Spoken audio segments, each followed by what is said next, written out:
खबर यह है कि अल अजीजिया और एवनफील्ड रेफरेंस में नवाज शरीफ की हिफाजती जमानत में 26 अक्टूबर तक तौसी कर दी गई है।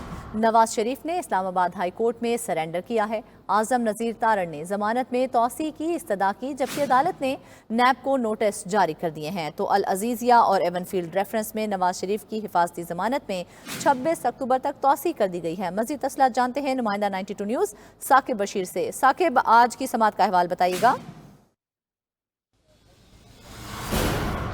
जी, इस्लामाबाद हाई कोर्ट में आज नवाज शरीफ की दो अपीलें अल अजीजिया रेफरेंस और एवनफील्ड रेफरेंसेस उन पर समाअत थी। नवाज शरीफ 3 साल 11 माह इश्तिहारी रहने के बाद आज जो है वो उन्होंने अदालत के सामने खुद को सरेंडर किया और कल उनकी जानिब से जो दरखास्तें दायर की गई थी कि उनकी दोनों अपीलें बहाल की जाएं, आज उन पर समाअत हुई। चीफ जस्टिस आमिर फारूक और जस्टिस मियां गुल हसन औरंगजेब ने समाअत की। समाअत के शुरू में ही अमजद परवेज़ और आजम नज़ीर तारण वो रोस्टरम पे आ गए। कमरा अदालत जो है वो खच भरा हुआ था। जो लीगी वकला हैं, लीगी रहनुमा हैं, कारकुनान हैं, वो कमरा अदालत में मौजूद थे।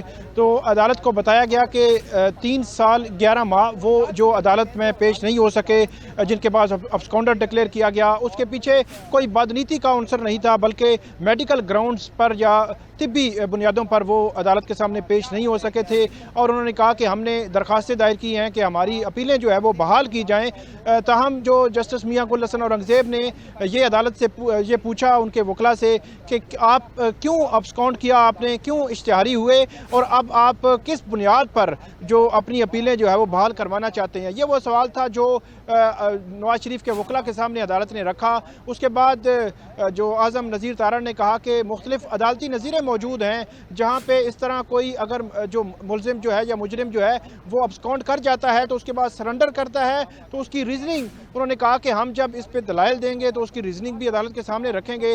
आज उन्होंने कहा कि क्योंकि हमारी प्रोटेक्टिव बेल का जो मामला है उसको अदालत अगर देख ले और दूसरी तरफ को अगर नोटिस कर दें तो उसके बाद हम जो है वो आइंदा समाअत पर अदालत में असिस्ट करेंगे, अदालत की मुआवनत करेंगे और अदालत जो इस मामले को जो है वो आगे बढ़ा सकती है।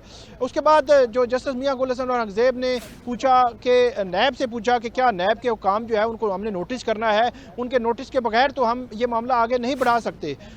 उसी दौरान जो नैब प्रोसिक्यूटर जनरल नैब हैं वो अदालत के सामने पेश हो गए।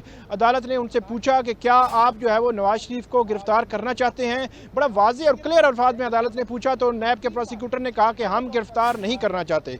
दूसरा सवाल ये था कि क्या आप जो नवाज शरीफ की हिफाजती ज़मानत में तोसी अगर हो तो क्या आप उसमें एतराज़ है आपका कोई, तो उनकी जानिब से बताया गया कि हमें कोई एतराज़ नहीं है, अदालत उनकी हिफाजती ज़मानत में तोसी कर दे। उसके बाद जस्टिस मियां गुल हसन औरंगजेब ने नैब के जो कंडक्ट है उस पर सवाल उठाए और उन्होंने सबसे इंपॉर्टेंट बात की कि 5 साल बाद इस केस को मैं अभी सुन रहा हूँ।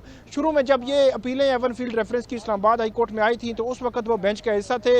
उस वक्त उन्होंने जो नवाज शरीफ, मरियम नवाज और कैप्टन सफदर को इसमें ज़मानत दी थी। तो उसके बाद अब जो है 2023 में वो केसेस ये सुन रहे हैं। तो उन्होंने कहा कि 5 साल बाद ये अपीलें मैं सुन रहा हूँ और मुझे एक बात की समझ नहीं आ रही कि तब का नैब क्या था और आज का नैब जो है वो क्या है। नैब के कंडक्ट पर सवाल उठाए अदालत ने और ये कहा कि अगर यही आपने अदालत को असिस्ट करना है, बताना है और आप ये कहते हैं कि हमें कंसेंट है, हमें कोई एतराज़ नहीं है, तो क्यों आपने इतना वक्त, अदालती वक्त ज़ाया किया, आम जो जनरल पब्लिक का वक्त था वो ज़ाया किया, पब्लिक एक्सचेकर का जो रकम है वो आपने कौमी ख़जाने से वो आपने ज़ाया किया। तो अदालत ने यह कहा कि इस जो इदारे के हवाले से नैब बतौर इदारा उस पर एक बुरा तासुर जो है इस वजह से जा रहा है। और उन्होंने कहा कि अगर यही आपने करना था तो आप हमें बता देते तो ताकि ये वक्त जो है वो ज़ाया ना होता। अब सूरत हाल ये है कि 26 अक्टूबर तक अदालत ने नवाज शरीफ की जो हिफाजती ज़मानत में 26 अक्टूबर तक तौसी कर दी गई है। साकिब बशीर अपडेट कर रहे थे, बहुत शुक्रिया आपका।